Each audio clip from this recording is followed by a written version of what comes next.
अस्सलाम वालेकुम friends and welcome to history हमारे साथ। दोस्तों, मुसलमान जांबाजों की नज़र में सुल्तान बाकरामत वली से कम न था, जिसके दम से फतह उनके कदम चूमती थी। लेकिन बहाउद्दीन जैसे दानिशमंद शख्स को मालूम था कि दरअसल सुल्तान के अज़म आनी की गिरफ्त के वसीले ही मुख्तलिफ मशहूब व कबाइल बाहम मुत्तहद होकर फातह बने हैं। गुज़िश्ता मौसम ख़िज़ा में फ़तह यरूशलेम के बाद सुल्तान ने सूर का रुख किया। उसने कहा, अब साहिल पर सिर्फ सूरी अहले फ़रंग के कब्ज़े में रह गया है। ये उनकी आखिरी आमाजगाह है और इस पर कब्ज़ा कर लेने के बाद हम उनके शर से महफूज हो जाएंगे। मगर मुहासरा यरूशलेम के दौरान में दो ऐसे वाक़यात रोनमा हुए जिनसे सुल्तान का ये इरादा पाए तकमील को ना पहुँच सका। सलेबियों को एक नया कायद मिल गया था।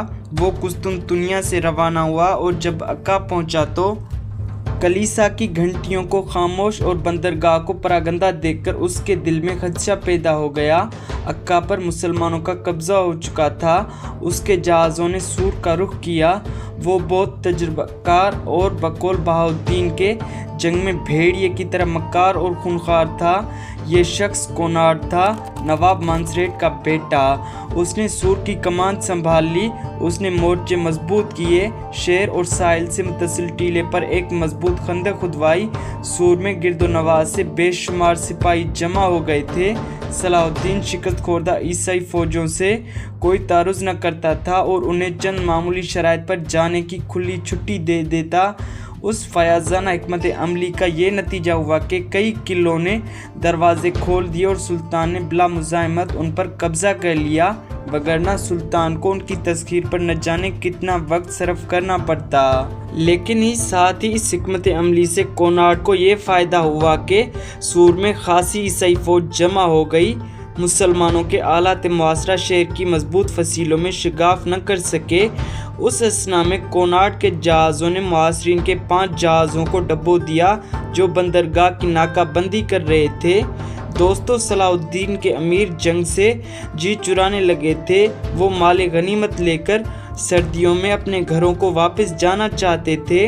ये उनका पुराना दस्तूर था कि वो सर्दियों में अपने घरों को चले जाते और मौसम बहार की फसलें बोने के बाद दोबारा लश्कर सुल्तानी में आन शामिल होते।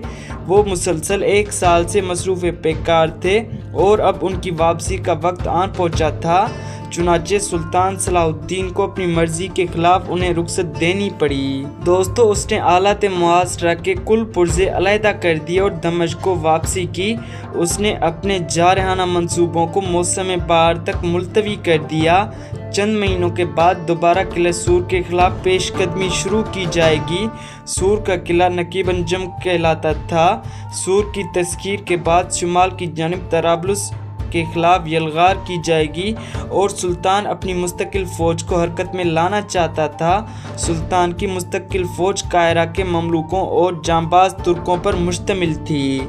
इसके अलावा कई मुसलमान हुक्मरान अपने अपने लश्कर लेकर अलम सुल्तानी तले जमा हो जाते। उन रज़ाकार लश्करों में साहिल अफ्रीका से लेकर इराक, हलब, मूसुल और हमाद तक के दस्ते शामिल थे। माल गनीमत के लिए लड़ने वाले जंगजू खाना बदोश अरब और तुर्कमान कबाइल भी जा चुके थे और उन्हें फसलों की बुआई से पहले वापस बुलाना नामुमकिन था। चुनाचे जून 1188 ईस्वी में सलाहुद्दीन की फ़ौज की तादाद निस्फ से भी कम रह गई थी। दोस्तों, सुल्तान ने उसी कलील फ़ौज से विलायत तराबलुस पर फ़ौज कशी की, लेकिन उसे हसनुल करात से दामन बचाकर जाना पड़ा। ये किला तराबलुस की पहाड़ियों में वाक़ था। इसकी मौजूदगी से सिर्फ तराबलुस जाने वाली सड़क दुश्मन की दस्तरस में थी और तराबलुस का शहर भी दुश्मन के हमलों से मामून न था। इस किले की तस्खीर ही दरअसल तराबलुस की फतह की कुंजी थी और इस किले की दोहरी दीवारों से स्याह पोश नाइट इत्मीनान से सुल्तान के खेमों का जायज़ा लेते रहते। अगरचे टेम्पलरों के मुकाबले में मार्का हत्तीन में उन्हें बहुत कम नुकसान बर्दाश्त करना पड़ा था, फिर भी उन्हें सुल्तान के खिलाफ खुले मैदान में लड़ने की जुर्रत न थी। वो किला बंद होकर बैठे रहते। विलियम ऑफ सिसिली की सरकर्दगी में एक बहरी बेड़ा सलेबी जांबाजों को लेकर तराबलुस के करीब पहुंच गया तो भी उन्हें सुल्तान के खिलाफ मैदान में निकलने का हौसला ना हुआ। दोस्तों सुल्तान सलाहुद्दीन ने ऐसा गैर मुतवक्का इक़दाम किया कि दुश्मन हरासीमा और सरासीमा रह गए। सलेबी ममलकत के वस्ती इलाके यानी तराबलुस को पीछे छोड़ते हुए उसने यकदम तरतूस का रुख किया जो साहिल पर वाक़ था और ये टेम्पलरों का ठिकाना था। सुल्तान तरतूस पहुंचा और खेमे नस्ब करने से पहले ही सिपाही ज़ेरा बख्तर पहनकर तैयार हो गए। सुल्तान ने ऐलान किया कि इंशाअल्लाह हम शाम का खाना तरतूस के किले में खाएंगे। फौज ने शेर पनाह पर धावा बोल दिया और एक मुख्तसर मगर खूनरेज मार्के के बाद किले पर कब्जा कर लिया। खिदमतगार जो खेमे नस्ब करने में मसरूफ़ थे अपना काम छोड़कर सिपाहियों के साथ माल गनीमत समेटने लगे। तरतूस के शुमाली रेगज़ार से परे अंताकिया का ज़रखेज़ इलाका था जो दुश्मन की ताकत व ताराज से महफूज था। सलाहुद्दीन ने अंताकिया को ऐसी आसानी से फतह कर लिया जैसे काश्तकार पकी हुई फसल को दरामदी से काटता चला जाए। बहाउद्दीन और दीगर उलमा बमुश्किल सुल्तान की यलगार का साथ दे सके। वो सुल्तान के हमरिकाब रहते, वो साका के हमरा सफ़र करते और उनके नरम रूह घोड़े सामान रसद और आलात से लदे हुए ऊँटों के साथ सबसे पीछे गुबार कारवान में गुम होते। शाम को फ़िज़ा में नसीम बेरी की खनकी तैरने लगती, मवेशियों को चरने के लिए खुला छोड़ दिया जाता और घुड़सवार दस्ते इर्द गिर्द ऊंचे टीलों पर हिफाजती मोर्चे बना लेते। इस किस्म का सफ़र सिपाहियों के लिए रोज़ाना का मामूल था। पुलाव या गोश्त के साथ उबले हुए जो उनकी खुराक थी, वो मौसमी फल भी शौक़ से खाते। वो खुली उबाएं रेत पर बिछाकर सो जाते। इशा की नमाज के बाद तक खेमों में मशलों की गर्दिश जारी रहती और चंद लोग अलाव के गिर्द जमा होकर बातें करते या दरवेशों के गमनाक गीत सुनते रहते। न जाने वो कब सोते, अलबत्ता मशरिक़ी उफ़क़ पर सूरज की शुआएं नमूदार होने से पहले ही वो अपने घोड़ों पर जीने कस कर कमर बस्ता हो जाते।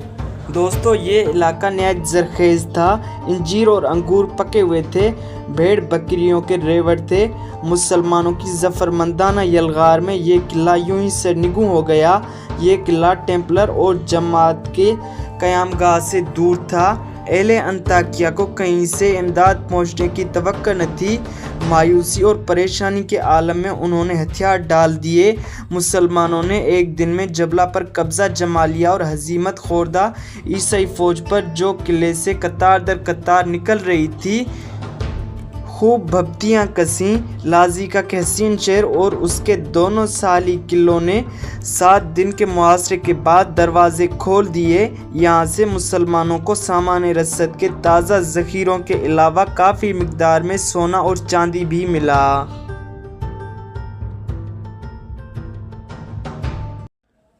दोस्तों उम्मीद है ये किस्त आपको पसंद आई होगी। अगर ये किस्त आपको पसंद आई हो तो वीडियो को लाइक और शेयर कर दें और चैनल को सब्सक्राइब कर दें ताकि आने वाली हर नई किस्त का नोटिफिकेशन आपको मिलता रहे। मिलते हैं अगली किस्त में, तब तक अपना बहुत ज़्यादा ख्याल रखिए। अल्लाह हाफिज़।